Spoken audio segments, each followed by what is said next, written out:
자, 이번 주 영상 시작합니다. 지난 시간에 우린 대통령제와 의원내각제를 각각 알아봤었죠, 그죠? 그래서 교과서 54페이지 내용까지 우리가 배웠었습니다. 오늘은 앞의 내용을 살짝 언급하면서 55페이지까지 마무리 짓는 그런 시간을 갖도록 하겠는데요. 먼저 대통령제의 기원에 대해서 한번 알아봅시다. 자, 대통령제는 우리 미국에서 시작되었다고 제가 말을 했고 책에도 적혀 있어요. 대통령제 이제 미국의 독립정전 과정에 등장했다. 어떻게 등장했는지 설명해 주겠습니다. 대통령제라는 거는 미국이 영국으로부터 독립을 했잖아요, 그죠? 그건 세계사 시간에 배웠죠. 중딩 때도 영국으로부터 독립을 하고 이제 왕이 없어지고 국민이 주인인 민주주의를 시행했지 않습니까? 미국은 처음부터 왕이 없었어요. 그래서 국민이 주인이기 때문에 국민의 대표기관인 의회의 권력이 막강했습니다. 국민들의 대표들이 모인 의회 권력이 굉장히 강하다 보니까 입법부의 힘은 굉장히 강한데 이것들을 컨트롤해서 정책을 실행하는 행정부의 권한이 굉장히 약했죠. 너도 나도 국민의 대표이기 때문에 한마디씩 하는데 이걸 정리하고 정책을 실행할 행정부의 역할이 없었던 거예요. 그래서 안 되겠다. 이거를 정리해야겠다. 그래서 행정부를 국민이 직접 선거로 선출합니다. 그러면서 행정부의 권력이 강해지죠. 그러면서 행정부의 권력이 높아지면서 의회인 입법부의 권력과 대등해지는 거죠. 그래서 입법부도 국민의 선거로 뽑혔고 행정부도 국민의 선거로 뽑히면서 힘이 대등해지고 상호 견제하고 균형을 맞추는 대통령제의 기본 모델이 등장하게 되었고 이것이 바로 교과서 52페이지에 그림으로 나와 있습니다. 여기 오른쪽 그림 한번 읽어보시면 되고요. 두 번째 갑니다. 의원내각제의 기원입니다. 의원내각제 배웠죠, 지난 시간에. 자, 의원내각제는 영국에서부터 출발합니다. 교과서 54페이지에도 영국에서 발달하였다. 자, 영국은 예전에 왕이 있었어요. 왕이 있었는데 이 영국의 왕이 그러니까 난폭하게 정치를 한 겁니다. 자기 마음대로. 그러니 국민들이 마음에 안 들겠죠. 국민들이 왕이 자기 마음대로 막 정치를 하는 거예요. 세금도 마음대로 걷고 그러니까 힘들지. 그래서 국민이 모여있는 국민의 회의기구인 의회에서 이 왕의 폭정에 대해서 반발을 하는 거예요. 반대. 똑바로 해라. 이런 식으로 해서 여러 가지 과정을 거치면서 결국 그 폭정을 한 왕이 다른 곳으로 떠나고 쫓겨나고 국민의 회의기구인 의회가 새로운 왕을 앉힙니다. 이 과정이 바로 영국의 명예혁명이에요. 명예롭게 피 한 방울 흘리지 않고 국민들이 싸워내서 원하는 것을 얻었다. 원하는 그 폭정을 없앴다라는 표현으로서 명예라는 말이 들어갑니다. 자, 그래서 의회가 새로운 왕에게 의회의 동의 없이는 마음대로 정치하면 안 돼. 라는 내용이 적혀 있는 권리장전을 승인받았다.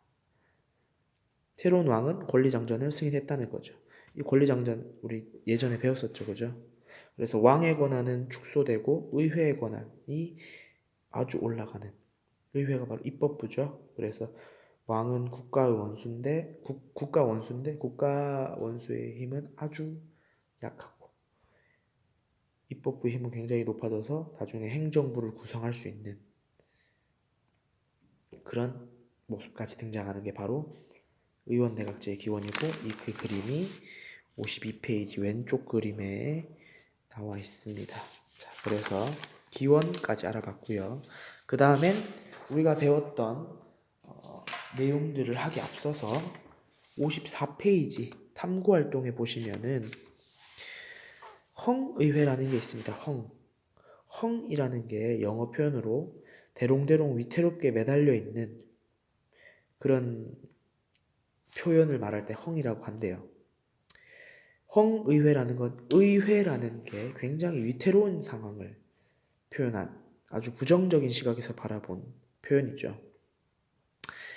우리 입법부가 의회가 입법부잖아요. 그죠? 입법부가 선거를 통해서 뽑히지 않습니까? 대통령제든 의원 내각제든 모두 의회는 국민의 선거로 뽑혀요. 그래서 선거 결과 과반수 의석을 차지한 정당이 없을 경우 의원 내각제에서 말이에요. 의원 내각제에서 과반수 의석을 차지한 정당이 행정부를 구성하잖아요. 그죠? 여기서의 과반수는 50%를 넘어서 표를 받은 그런 정당을 말하는 거예요. 근데 그런 정당이 없는 의회가 구성이 됐어. 이럴 경우는 다수당이 행정부를 구성하지만 단독으로 법안을 처리하기 힘드니까 정치적으로 어려움을 겪을 수 있는 상황이다. 이 내용이 54페이지 이 영국의 경우에 예로 잘 나와 있습니다. 한번 읽어보세요. 그래서 영국 같은 경우는 헝의회가 거의 발생하지 않아요. 영국은 헝의회라는 게 만들어지려면 정당이 굉장히 다양해야 되잖아. A당이라는 것도 뭐 20%, B당도 30%, C당도 30%, 뭐 이런 식으로 표를 받아야 과반수 의석이 없잖아요. 근데 영국은 역사적으로 거의 양당제, 그러니까 당이 두 개밖에 없어. 다른 당들은 거의 그 표를 못 받는 상황이었거든요. 이 180년간. 근데 180년 역사상 거의 한 3번 정도 헝의회가 형성됐을 때가 있었어요. 그 중에 가장 최근이 2010년이었죠. 2010년에 보다시피 이런 식으로 표가 나뉘어져서 이런 일이 발생했었다. 자, 헝의회는 조금 이따가 한 번 더 나오니까 여기까지 하고요. 자, 그러면 이제 본격적으로 55페이지 의원 내각제의 장단점과 대통령제의 장단점 가겠습니다. 다 배웠으니까 간단하게 갈게요. 의원 내각제 장단점.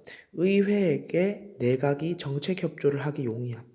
서로 융합되고 협조가 긴밀하기 때문에 의회 입법부와 행정부 간에 서로 협조가 잘 되겠죠. 또 정책적 책임과 국민적 요구에 민감함. 이게 뭔 말이냐면 의원 내각제에서 행정부 수반은 누구였습니까? 총리 혹은 수상이었죠. 그죠? 의원 내각제가 서로 견제하는 기구가 있었잖아요. 견제하는 방식이. 의회에서는 내각 불신임권. 그죠?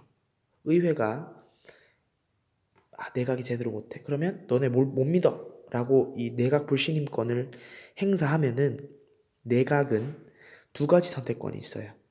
아, 그래? 우리를 못 믿어? 알았어. 우리 다 나갈게. 내각이 총사퇴하는 게 하나 있고요. 두 번째, 니네가 우리를 견제했어? 우리도 한번 견제해볼게. 이렇게 하는 거. 의회를 해산할 수 있는 권리가 있어. 그래서 의회 해산권을 발동하면은 의회 의원들이 해산되기 때문에 국민들이 다시 의회 의원들을 재투표로 뽑아야 돼요.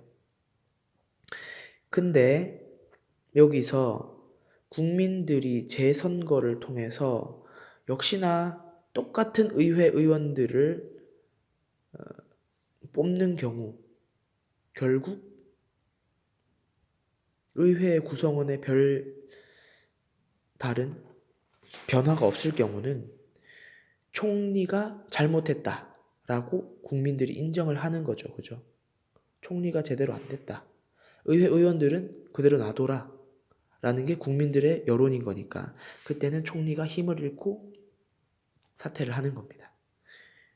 그래서 이 의원 내각제의 총리라는 이 행정부 수반은 수상이라는 행정부 수반은 임기가 보장이 안 돼요. 우리나라는 대통령 5년 딱 임기가 보장이 되잖아요. 뭐 특별한 잘못을 하지 않은 이상. 근데 여기는 이 똑바로 안 한다 싶으면 의회가 바로바로 내각 불신임권을 탁 날려버리면 웬만해서는 내각이 잘못한 걸로 나올 수 있는 확률이 높습니다. 그렇기 때문에 정치적 책임과 국민적 요구에 민감할 수밖에 없어. 내가 제대로 안 하면 잘리는 거야. 항상 위태로운 사람은 눈치를 봐야 되죠. 잘해야 되고. 그렇기 때문에 행정부 수반인 총리를 비롯해서 행정부 강요들이 다들 열심히 하려고 노력하겠죠. 그죠? 그래서 그게 장점이 될 수 있는 거예요. 단점은 단독 내각 시 다수당의 횡포. 그러니까 A당이 다수당이어서 행정부를 구성했어. 그러면 A당이 독재적인 권력을 사용할 수 있는 거예요. A당이 의회도 잡아먹었고 행정부도 잡아먹었어. 그러면 권력이 엄청 크겠죠. 또 두 번째, 열림내각. 열림내각이 어디 나오냐면 교과서 55페이지 여기 나옵니다. 열림내각. 과반수 의석을 확보하지 못해 다른 정당과 협력하여 구성한 내각을 말한다. 아까 헝의회 기억납니까? 헝의회. 헝의회 같은 경우가 발생할 경우에는 여기 교과서 54페이지에 나와 있는데 A당과 B당, C당이 골고루 나눠 먹었어요. 과반수 없이. 그러면 A당과 B당이 힘을 합치는 거야.